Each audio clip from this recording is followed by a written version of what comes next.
প্রিয়া, তোমায় কতবার বলেছি তুমি আমার পিছু ডাকবে না? বলো কি হয়েছে?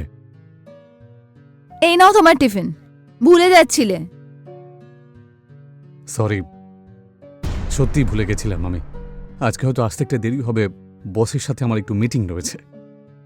কোনো ব্যাপার নয়, ঠিক আছে। বাই। বাই।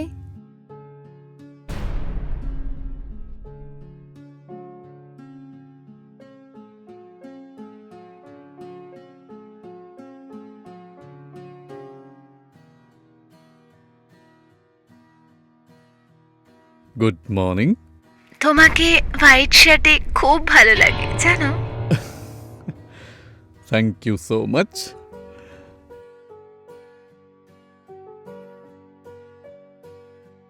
আরে তুমি এখনো অবধি এখানেই আছো?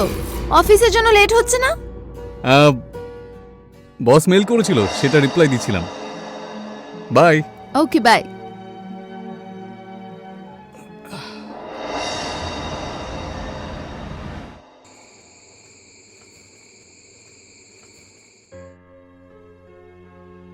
আরে দিনে প্রায় 50 বার আপনার ছবি দেখেছি আমি। সত্যি, যদি আপনার মতন লাইফ পার্টনার পেলে না, সত্যি একজন মানুষের জীবনে আর কিছুই লাগবে না। ডিপি থেকে তো আমি চোখ সরাতে পারি না, সত্যি। আচ্ছা, ঠিক আছে, শোনো। পরে আবার কথা বলছি। হ্যাঁ, শোনো, কি হয়েছে? তুমি কিচেনে আবার দুধ ফেলে এসছো। এই নাও। আমি কতবার বলেছি যে ডিনারের পরে দুধ খেয়ে নিতে। আচ্ছা, খেয়ে নেবো, ঠিক আছে, সরি, ভুলে গেছিলাম। তবে তোমার বউ কোথায়? আমার সামনেই তো দাঁড়িয়ে। আমি দিদির কথা বলছি।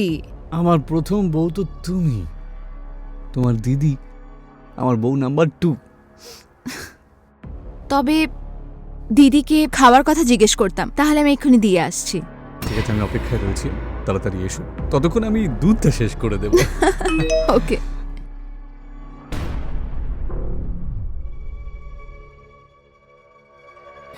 কি হলো, ফোনটা কাট করলে কেন? আমার বাড়িতে একজন গেস্ট চলে এসেছিল।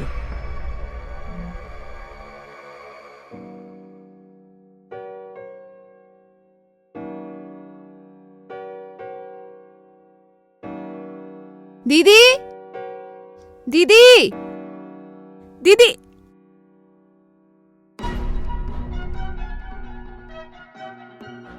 দিদি, দি চলো আর খাবার খেয়ে নাও। তুমি আমার বিবাহিত জীবনটা খেয়ে নিয়েছো। কোন মুখে তুমি আমাকে খাবার জন্য ডাকছো? দিদি তুমি কি ফালতু বলছো? তুমি আবার শুরু করে দিয়েছো। তুমি জানো তো তোমাকে আমি কিচ্ছু লোকাইনি। আমার আর জিজুর বিয়ে, আই মিন তোমার হাজবেন্ডের সেকেন্ড বিয়ে ওনার ইচ্ছেতেই হয়েছে। আমি ওর দিকে কোনো বন্দুক তাক করিনি যে তোমার সাথে সম্পর্ক ভেঙে আমার সাথে বিয়ে করুক। ওর ইচ্ছে ছিল হয়তো, কারণ ও আমাকে খুব পছন্দ করত, হয়তো তোমার ব্যাপারে খুশি ছিল।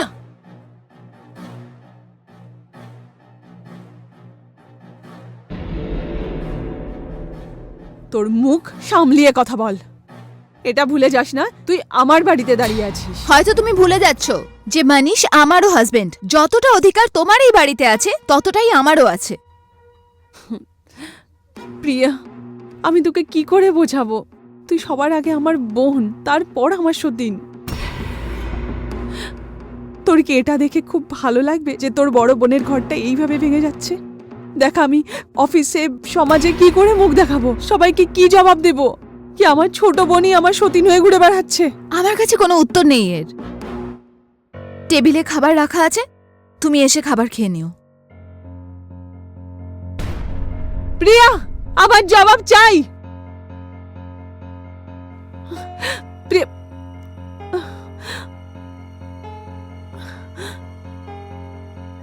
কি হলো, আবার ঝগড়া হলো নাকি? কতবার বলেছি তোমার দিদির মাথায় কিচ্ছু নেই। আরে খিদে পেলেও নিজেই চলে আসবে। মানিশ, আমি শুধু খাবার জন্য জিজ্ঞেস করতে গেছিলাম। ওই শুরু করেছিল যে আমি করেছি, আমাকে ব্লেম করছিল। আর আর আমি এতটাও সহ্য করতে পারবো না, প্লিজ। আচ্ছা বাবা, তুমি আর রাগ করো না তো, ওকে ওর মতন করে থাকতে দাও না তুমি। দেখো, তুমি টেনশন নিলে কিন্তু তোমার এই সৌন্দর্য খারাপ হয়ে যেতে পারে, যেটা আমি একেবারেই চাই না। দেখো, এত সুন্দর একটা রাত, তা এই রাতে আবার কেউ রাগ করে নাকি? এখন তো ভালোবাসতে হয়। তুমি জানো না, তুমি আমার বউয়ের থেকেও বেশি সুন্দর, অনেক বেশি সুন্দর তুমি।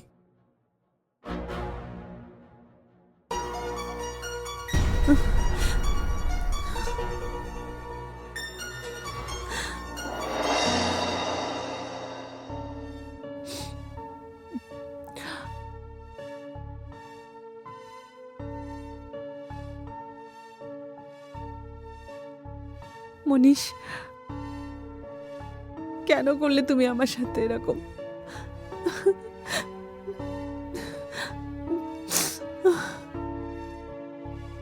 বন্ধুরা নমস্কার, আমার নাম হলো অনুরাগ মিশ্রা আর আপনাকে স্বাগত জানাচ্ছি অপরাধের এই নতুন এপিসোডে। বন্ধুরা, সুখী বৈবাহিক জীবনের রহস্য হলো যে একজন ভালো জীবন সাথী, যদি একজন ভালো জীবন সাথী পেয়ে যান তাহলে জীবন ভালোভাবে কাটতে থাকে। কিন্তু যদি খারাপ জীবন সাথী পান তাহলে আপনার জীবন বিস্ময় হয়ে ওঠে। দুর্ভাগ্যের ব্যাপার হলো এটাই, স্নেহার সতীন হলো বাইরের কেউ নয়, তার নিজের ছোট বোন প্রিয়া ছিল, যে স্নেহার স্বামী মনীষের সাথে বিয়ে করে স্নেহার বাড়িতেই থাকছিল। আসুন এবার দেখা যাক যে মনীষ, স্নেহা আর প্রিয়া দুই বোনের জীবন নিয়ে ঠিক কিভাবে খেলছে। রিয়া, রিয়া,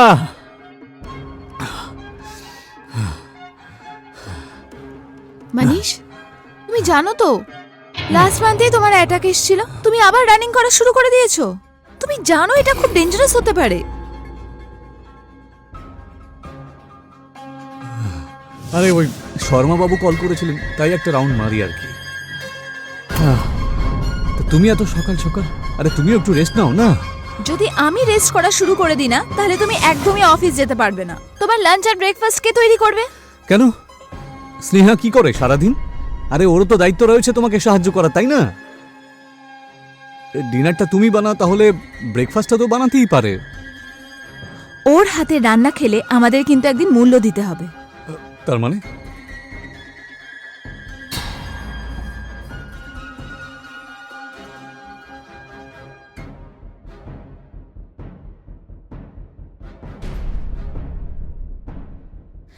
এই জন্য আমি ওই দিন তোমাকে পায়েস খেতে না করেছিলাম। আর এই কথাটা তুমি আমাকে এখন বলছো? আমি এক্ষুনি স্নেহাকে বাড়ি থেকে বাইরে বের করে দেবো। আরে ও আমাদের বাড়িতে থেকে আমাদেরকে প্রাণে মেরে ফেলবে, এত সাহস! মনীষ, ছেড়ে দাও না, আমি এরকম সুযোগই দেব না। আর ওই দিনের পর থেকে না কিচেনের সব কাজ আমিই করছি। সো ডোন্ট ওয়ারি, তুমি আরাম করে রিল্যাক্স করো। আমি এক্ষুনি তোমার জন্য চা করে আনছি। আমাকে দিদিকে ওঠাতে হবে, দিদির জন্য চা করতে হবে, কি? ঠিক আছে? আরে তুমি কি পাগল নাকি? এই সব কিছুর পরেও তুমি ওর কাছেই যাচ্ছ? শোনো আমার কথাটা শোনো, ও কিন্তু একদম। মনীষ, দেখো, আমাকে এটা বলো না যে ও আমার বড় দিদি। তো তুমি প্লিজ শান্ত হয়ে যায় আর রিল্যাক্স করো। আমি এখনই চা নিয়ে আসছি।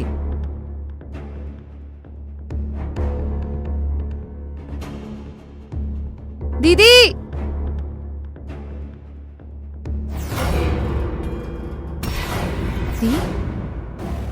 কালকের জন্য সরি। আমি জানি যে আমি কালকে একটু বেশি বলে দিয়েছিলাম। I am really really sorry. কোনো ব্যাপার না। দি, তোমার জন্য চা।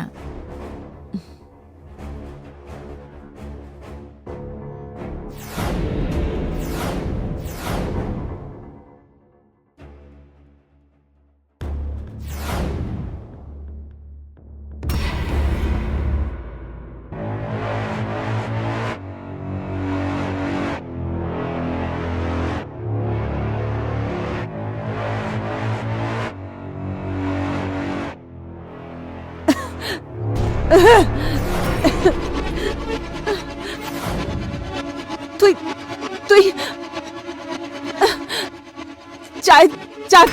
চাতে কি মিশিয়েছিলি? তোমার কি মনে হলো বিষের বোতল শুধু তোমার কাছেই থাকতে পারে? তবে দিদি, এটা না তোমার শেষ চা ছিল। আলবিদা দিদি।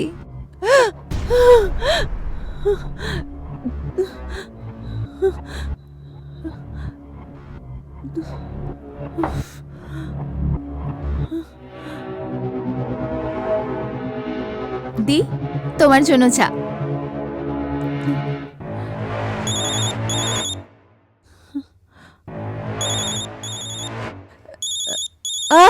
না না, আমি চা ছেড়ে দিয়েছি। চা ছেড়ে দিয়েছো? কিন্তু দিদি, কালকেই তো তুমি চা খাচ্ছিলে আর হঠাৎ করে ছেড়ে দিলে। দিদি, তুমি আমার পর রেগে আছো না? না না না না না না, আমি রাগ ঠাক করে নেই। ব্যাস চা খাবো না আমি। আই মিন, আমার না চা খেতে একদম ইচ্ছা করছে না। একটা কাজ করো, তুই তুই চাটা রেখে দে, আমি একটু পরে খেয়ে নেব। ঠিক আছে।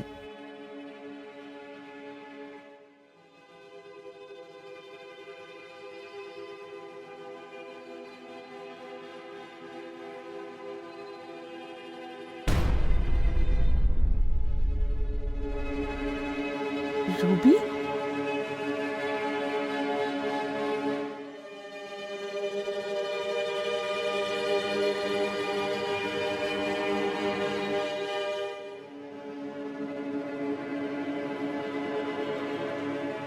হ্যাঁ, আসছি।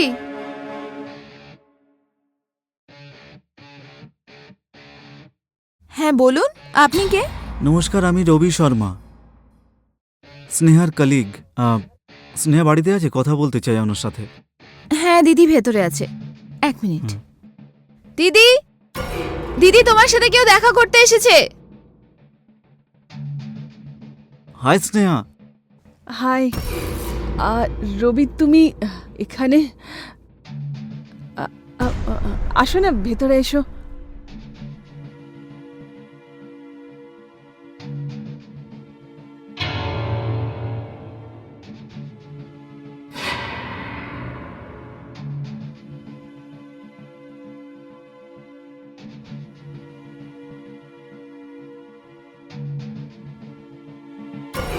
হ্যাঁ প্রিয়া, বলো।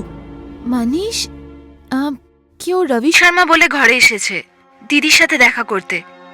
তুমি কি জানো ওকে? হ্যাঁ, ওর কলিগ, খুব ভালো বন্ধু। 2-3 বার দেখা হয়েছে ওর সাথে আমার। কেন, কি হয়েছে? কিচ্ছু না, ব্যাস দুজনে বেডরুমে কথা বলছে। বেডরুমে গিয়ে কথা বলছে?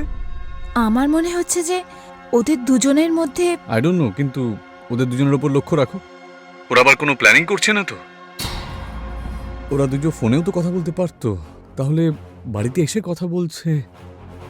কিছু একটা প্ল্যান নিশ্চয়ই ওরা করছে।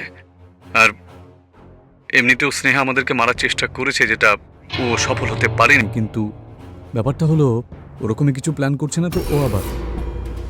প্রিয়া, তুমি যে করে হোক ওদের উপর লক্ষ্য রাখো।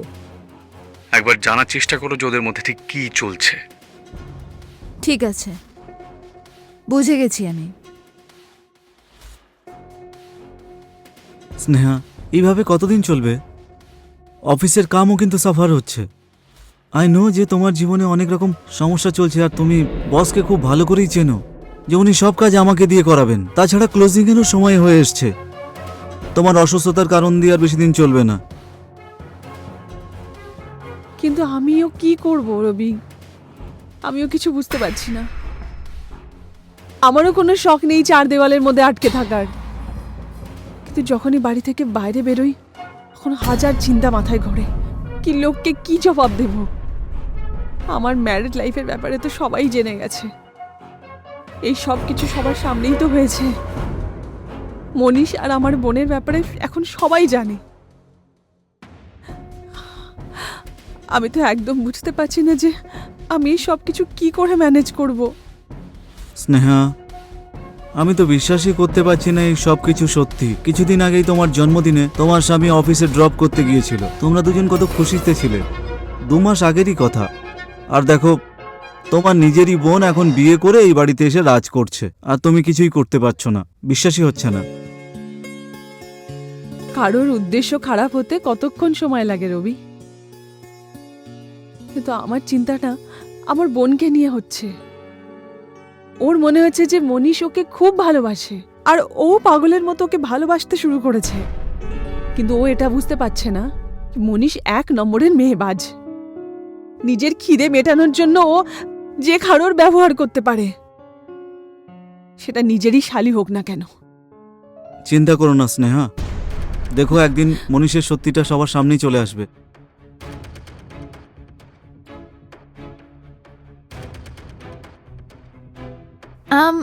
রবি বাবু, আপনার জন্য কিছু নিয়ে আসবো, চা বা কফি? না না, তার কোনো রকম দরকার নেই। ওই এদিকে এসেছিলাম, তাই ওর সঙ্গে একটু দেখা করতে এলাম, দরকার নেই। ঠিক আছে স্নেহা, নিজের খেয়াল রেখো, আসছি।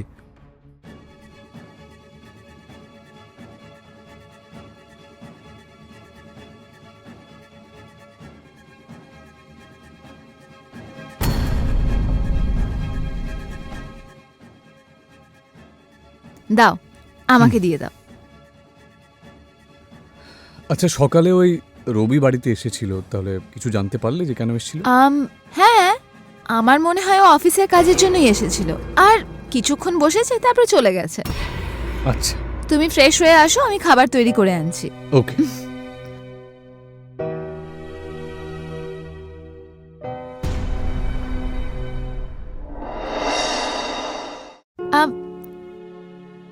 দি, তুমি খাবার কেন বানাচ্ছ? আমি বানিয়ে নেব, তুমি ছাড়ো এসব, যাও। খাবার আজ আমি বানাবো। দি, আমি বললাম না যে আমি তৈরি করব? মানিশ এসে গেছিল, তাই ওর সাথে কথা বলছিলাম। তুমি গিয়ে আরাম করো, ছাড়ো এসব। তোর কি কানে কথা ঢুকছে না নাকি? আমি বললাম যে খাবার আজকে আমি বানাবো, যা এখান থেকে। দি, তুমি ভুলে গেছো যে মানিশ আমারও হাজবেন্ড? আমি বললাম না, তুমি ছাড়ো এসব, যাও এখান থেকে। তোকে বললাম না আমি একবার, খাবার আজকে আমি বানাবো, যা এখান থেকে। স্নেহা, তুমি এসব কি করছো? তোমার কি মাথা খারাপ নাকি? তুমি কি ওকে মারতে চাও নাকি? তুমি পাগল নাকি? আমি একে মারবো? আর এমনিতেও তোমরা দুজন মিলে যে আমাকে ধোকা দিয়েছো না, সেটার জন্য তো তোমাদের দুজনকে মেরেই দেওয়া উচিত। ঈশ্বরের দোহাই, তুমি চুপ করো, থামো এবার তুমি। তোমার এইসব কথা শুনে না পাগল হয়ে যাচ্ছে আমি। প্রিয়া, চলো এখান থেকে, ও নিজের খাবারটা বানিয়ে নিক। তুমি আমার জন্য খাবার পরে বানিয়ে নিও। এসো।